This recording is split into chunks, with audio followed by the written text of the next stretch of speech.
Life can throw a ton at you, and you don't even know when it's coming or what form it's going to come in.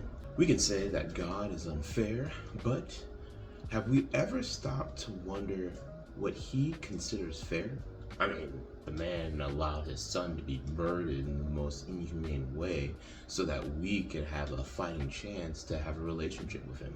But we don't ever think that way, do we? Correction.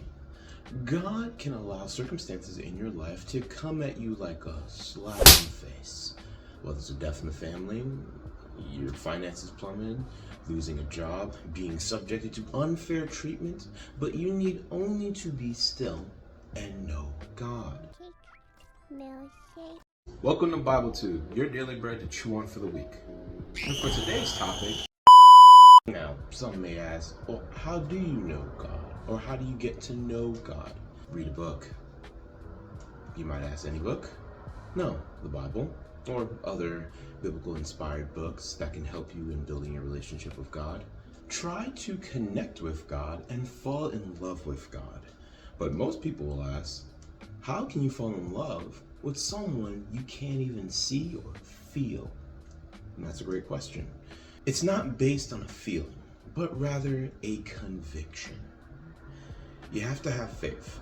God blesses the faithful followers who are willing to obey and will work through you according to your faith. Faith is essential. God is pleased by your faith, and this is how you start to get an understanding of God. You must be still. You can be still mentally in prayer, as it says in Philippians 4.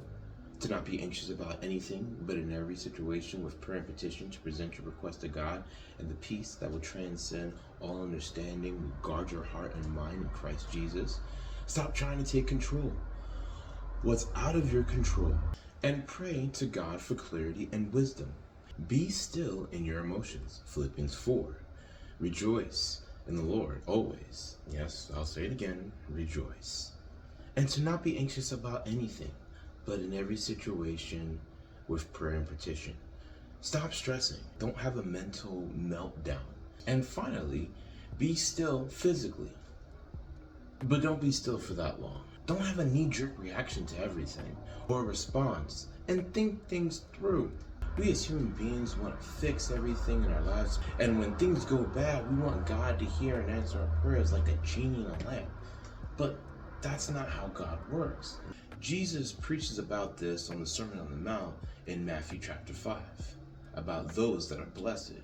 People who choose to live like this see the need for God, and it's not a state of weakness, but a realization that in life, the sky is the limit, but with God, the impossible of what could be accomplished is limitless.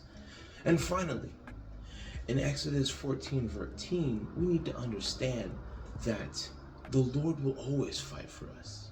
We need only be still. You didn't think I was going to leave you without a challenge now, did you? My challenge is for you to really see from God's point of view and to be still and know God. Let God work through your life. Study the Bible. Get some friends to study the Bible with. But most importantly, guys, let's remember and stay biblical.